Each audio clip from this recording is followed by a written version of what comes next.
जय हिंद। आशा करी सकले भालो आछो। तो सूक्ष्मकोणेर जे त्रिकोणमितिक अनुपात तार पार्ट 2 जे आलोचना होबे सेखाने देखो पार्ट 1 ए आमरा आलोचना करेছিলাম ना sin theta cos theta tan theta cot theta cosec theta এবং sec थीटा जे नामगुलो केन आमरा এই নামগুলো দিয়েছি এবং কাদের অনুপাতকে আমরা এই নামে ডাকি অর্থাৎ লম্ব বাই অতিভুজকে কি নামে ডাকা হয়, ভূমি বাই অতিভুজকে কি নামে ডাকা হয়, লম্ব বাই ভূমিকে কি নামে ডাকা হয়, তারপরে অতিভুজ বাই লম্বকে কি নামে ডাকা হয়, অতিভুজ বাই ভূমিকে কি নামে ডাকা হয়, ভূমি বাই লম্বকে কি নামে ডাকা হয় সেই সম্পর্কে আমরা পার্ট 1 এর যে ভিডিওটি রয়েছে সেটাতে আলোচনা করেছি। যদি এখনো পর্যন্ত পার্ট 1 এর ভিডিওটি না দেখো তাহলে পার্ট 2 এর ভিডিওটি দেখো, কোনো লাভ হবে না। তাই আমি চাইবো যে আগে তোমরা পার্ট 1 এর ভিডিওটি দেখো, ডেসক্রিপশন বক্সে লিংক দেওয়া আছে, সেখান থেকে তোমরা দেখে নিতে পারো। আর যদি ভিডিওগুলো পছন্দ হয় সেক্ষেত্রে অবশ্যই চ্যানেলটি সাবস্ক্রাইব করে রেখো, তাহলে তোমরা এরকম নতুন নতুন ভিডিও কিন্তু দেখতে পাবে এবং খুব সহজেই কিভাবে তোমাদের মনে থাকবে এই যে সূত্রগুলো সেই সম্পর্কে আমি আলোচনা করব। আগের ক্লাসে আমরা যেমন কিভাবে আলোচনা করেছিলাম না লম্বা অতি যে তাকে কি বলছি না sin থিটা, যার ভুঁড়ি অতি তাকে কি বলা হচ্ছে না cos থিটা, যার লম্বা ভুঁড়ি তাকে কি বলা হয় tan থিটা, টেনে টুনে লম্বা ভুঁড়ি করে দিয়েছিলাম, ঠিক আছে। তার লম্বা ভুঁড়ি যার তাকে বলছি tan থিটা, যা অতি লম্বা তাকে আমরা বলছি cosec থিটা। দেখবে সবার মধ্যে অতি লম্বা কে রয়েছে cosec থিটা। তারপর যেমন অতি ভুঁড়ি যার তাকে আমরা কি বলছি না sec থিটা, যার ভুঁড়ি লম্বা তাকে আমরা বলছি cot থিটা। এই সম্পর্কে আমরা আগের ভিডিওতে আলোচনা করেছি, যদি ভিডিওটি না দেখে থাকো তাহলে ডেসক্রিপশন বক্সে লিংক দেওয়া আছে, সেটা দেখে নাও। আজকে আমরা এই যে পরের যে জিনিসগুলো রয়েছে অর্থাৎ sin square theta plus cosec square theta, এগুলোরও একটা মনে রাখা খুব সহজ পদ্ধতি আছে যেটাকে বলা হয় এসসি এসটি এবং সিসি কনসেপ্ট। তাহলে সেই কনসেপ্ট দিয়ে আমি তোমাদেরকে আজকে বোঝাবো। তাহলে কি বলেছিলাম না একটা যদি সমকোণী ত্রিভুজ নেওয়া হয়, এটা কত ডিগ্রি না 90 ডিগ্রি, তার সাপেক্ষে যদি এই কোণটাকে থিটা কোণ ধরা হয় তাহলে সেই থিটা কোণের সাপেক্ষে এটা হচ্ছে কি না ভূমি বলেছিলাম, এটা হচ্ছে ভূমি, এটাকে আমরা কি বলবো লম্ব, আর এটাকে বলছি অতিভুজ, ঠিক আছে। অবশ্যই ভিডিওটি শেষ পর্যন্ত দেখো, তাহলে তোমরা এর যে একটা কনসেপ্ট রয়েছে সেটা কিন্তু খুব ভালোভাবে বুঝতে পারবে এবং মনে রাখার যে সহজ প্রসেস সেটা আমি তোমাদেরকে একেবারে লাস্টে গিয়ে এর যে মনে রাখার সহজ কনসেপ্ট সেটা কিন্তু বুঝিয়ে দেবো, ঠিক আছে। তাহলে অবশ্যই শেষ পর্যন্ত ভিডিওটি দেখো। তাহলে কি বললাম কনসেপ্টটা আমি একটু দিয়ে দিই, ঠিক আছে। কি বলছি না এই তিনটা জিনিস আমাদেরকে মনে রাখতে হবে। এসসি কাস্ট শুনেছে তো, এসটি সেই কাস্টের কথা বলছি না, এখানে কনসেপ্টটা মনে রাখার জন্য এসসি মনে রাখবো, আরেকটা মনে রাখতে হবে আমাদের এসটি, আরেকটা মনে রাখতে হবে সিসি। তাহলে এই এসটি এবং এসসি ও সিসি কী জিনিস এগুলো, তাহলে সেই জিনিসগুলোকে আমরা মনে রাখার জন্যে সূত্র কিছু আসবে, সেই সূত্রগুলোর কনসেপ্ট হচ্ছে এসসি এসটি ও সিসি, এই কনসেপ্টটা আমরা মনে রাখবো। তাহলে এটা আমরা পরে দেখছি কি জিনিস, আগে সূত্রগুলো দেখো তাহলে বুঝতে পারবে। তাহলে এই লম্ব অতিভুজ এবং ভূমির সাপেক্ষে আগের ক্লাসে আমি বলেছিলাম sin theta cos theta cot থিটার মান কিভাবে হবে, কিন্তু আজকে আমি ডাইরেক্ট কনসেপ্টটা দিচ্ছি না। এক নম্বরে এসসির কনসেপ্টটা কি না sin square theta, sin square theta plus cos square theta সমান 1 হবে। এসসির কনসেপ্ট থেকে আমরা বলছি অর্থাৎ এস অর্থাৎ sine square theta plus C অর্থাৎ cos square theta equal to 1। তাহলে এসসির কনসেপ্ট থেকে আমরা বলছি যে sine square theta plus cos square theta সমান 1। যদি তোমরা চাও যে কীভাবে আসছে সেটাও আমি বলে দিতে পারবো, কিন্তু ভিডিওটি দীর্ঘ হবে, সেক্ষেত্রে তোমরা যদি কেউ কনসেপ্টটা জানতে চাও তাহলে অবশ্যই আমাকে ডেসক্রিপশন তোমাদের যে কমেন্ট বক্স রয়েছে সেই কমেন্ট বক্সে কমেন্ট করে জানিও, সেক্ষেত্রে আমি এর যে ডিটেলস ভিডিও অর্থাৎ কীভাবে আসছে sign square theta plus cos square থিটার মান 1 আমরা কেন লিখবো সেই সম্পর্কে তাহলে একটা ডিটেলস ভিডিও করে তোমাদেরকে জানিয়ে দেবো। কিন্তু যদি তোমাদের জানার ইচ্ছা না হয় অর্থাৎ যদি সূত্রটা মনে রাখতে চাও তাহলে এই কনসেপ্টটি মনে রাখো এসসি অর্থাৎ sine square theta plus cos square theta সমান 1। এরপর দেখো এরপর যেটা রয়েছে এসটি, এসটিটা কি বলছি না এস অর্থাৎ সেক স্কয়ার থিটা, এস অর্থাৎ কি না sec square theta, sec square theta এখানে কিন্তু প্লাস হবে না, প্লাস হবে না কেন, কারণ এখানে sec থিটার মান হয় sec থিটা হচ্ছে অতিভুজ বাই লম্ব, অতিভুজ sec থিটার মান হচ্ছে অতিভুজ বাই ভূমি। আরেকটা যেটা টি অর্থাৎ tan থিটা, tan থিটার মান হচ্ছে tan square theta, tan square theta, tan থিটার মান হয় লম্ব বাই ভূমি।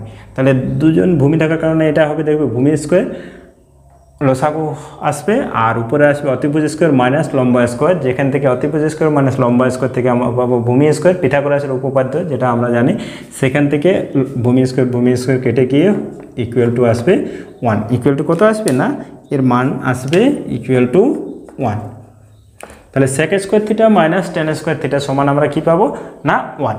তাহলে এটা কিসের কনসেপ্ট না এসটির কনসেপ্ট। তাহলে এসসি অর্থাৎ কি sign square theta plus cos square theta 1, ST অর্থাৎ sec square theta minus tan square theta সমান 1। এরপর যে কনসেপ্টটা রয়েছে সেটা হচ্ছে সিসির কনসেপ্ট। সিসির কনসেপ্টটা দেখো কীভাবে, সিসি বলতে আমরা যেটা বলতে চাইছি না cos sec cosec square theta, cosec square theta minus cot square theta. আগে কিন্তু কট নয়, ঠিক আছে, কট স্কোয়ার থিটা। অনেকেই ভাবছিলেন হয়তো কট হবে আগে, কিন্তু কট নয়, cosec square theta minus cot square theta সমান। এটা হচ্ছে তোমার সিসির কনসেপ্ট। অর্থাৎ এসসি থেকে আমরা কি পেলাম না sine square theta plus cos square theta সমান 1, এসটি থেকে কী পেলাম sec square theta minus tan square theta সমান 1, আর সিসি থেকে পেলাম cosec square theta minus cot square theta সমান 1। এই যে তিনটা সূত্র রয়েছে, এই তিনটা সূত্র থেকেই কিন্তু তোমাদের যে ত্রিকোণমিতি অঙ্কগুলো রয়েছে ক্লাস 10-এর, সেই ত্রিকোণমিতির অঙ্কগুলো এখান থেকে আসবে। এবং ক্লাস 10-এর এই ত্রিকোণমিতির অঙ্কগুলো থেকে কিন্তু কম্পিটিটিভ এক্সামে ত্রিকোণমিতি যদি কোনো এক্সামে যদি এসে থাকে, তাহলে অবশ্যই এই কনসেপ্ট থেকেই কিন্তু কোয়েশ্চান এসে থাকে, আর অন্য কোথার থেকেও কোয়েশ্চান আসবে না। এবং ত্রিকোণমিতির এই কনসেপ্ট থেকে একটা শর্ট কোয়েশ্চান কি দুটো শর্ট কোয়েশ্চান ক্লাস 10-এর মাধ্যমিক পরীক্ষায় প্রায়ই এসেছে, এবং এবারে 2025-এর যে মাধ্যমিক পরীক্ষা 2026-এ যেটা মাধ্যমিক হবে সেখানেও কিন্তু আসবে। তাহলে এসসি এসটি এবং সিসি কনসেপ্ট বোঝা গেছে। এরপর এইখান থেকে আমরা কি মনে রাখবো, দেখো অনেক সময় কস থিটার মান দেওয়া আছে, সাইন থিটার মান বার করতে বলে, সেক্ষেত্রে কী হবে না সাইন থিটা সমান কস থিটার কসেক স্কোয়ার থিটাটাকে যদি টেনে নিয়ে যাওয়া হয়, তাহলে প্লাসটা কী হয়ে যাবে মাইনাস হয়ে যাবে, আর মাইনাস হয়ে গেলে 1 মাইনাস কস স্কোয়ার থিটা হবে। আর এখানে সাইন স্কোয়ার থিটা আছে, তাহলে সাইন থিটা যদি শুধু করতে হয় তাহলে কী হয়ে যাবে, ওদি স্কোয়ারটা গিয়ে রুট, তাহলে root over of 1 minus cos square theta. আবার যদি কস থিটা সমান লিখতে হয় তাহলে কী হবে, root over of 1 minus sine square theta. একই রকমভাবে এখানে যদি সেক থিটা সমান লিখতে হয় তাহলে রুট ওভার অফ, এটা ওদিকে টেনে নিয়ে গেলে কী হবে 1 প্লাস, তাহলে root over of 1 plus tan square theta. আর tan থিটা সমান যদি লিখতে হয় তাহলে কিন্তু এই 1টা আসবে, আর ওই tan থিটাটাকে ওইদিকে নিয়ে যেতে হবে প্রথমে, তাহলে tan স্কোয়ার থিটা, তাহলে সেক স্কোয়ার থিটা প্লাস 1, তাহলে root over of sec square theta plus 1 হচ্ছে tan থিটার মান। এরপর যদি কসেক থিটা বার করতে বলা হয় তাহলে ওই পাশে যাবে, তাহলে কট স্কোয়ার থিটাটাকে টেনে ওই পাশে নিয়ে যাও, তাহলে কস থিটা সমান root over of 1 plus cot square theta. আবার কট থিটা যদি বলো কি হবে না, কট থিটার মান হবে ওই পাশ থেকে এই পাশে হলে root over of cos square theta plus 1। এই হচ্ছে আমাদের ত্রিকোণমিতি অনুপাতের যে পরের যে কোয়েশ্চেনটা ছিল। আর আগের যে ভিডিওটিতে দুটো কনসেপ্ট হয়তো আমি তোমাদেরকে দিতে ওই জায়গাতে দেওয়া হয়নি, সেটা হচ্ছে একটা হচ্ছে অনেক সময় এই কনসেপ্টটা কাজে লাগে tan থিটা। tan থিটা সমান হয় সাইন থিটা এবং কস থিটার আকারে যদি প্রকাশ করতে বলে, সেক্ষেত্রে কী হয় না tan থিটা সমান হয় sine theta by cos theta. এটা একটা কনসেপ্ট, অর্থাৎ tan theta equal to sine theta by cos theta. আরেকটা আছে যেটা, সেটা হচ্ছে কট থিটা। যেহেতু tan থিটার অনন্য কট থিটা, তাহলে এটা উপরে নিচে হয়ে যাবে, অর্থাৎ cos theta by sine theta, cos theta by sine theta. তাহলে tan থিটা সমান আমরা লিখতে পারি sine theta by cos theta, আবার কট থিটা সমান cos theta by sine theta. এই দুটো কিন্তু অনেক সময় আমাদের বিভিন্ন অঙ্ক করার ক্ষেত্রে কাজে লাগে।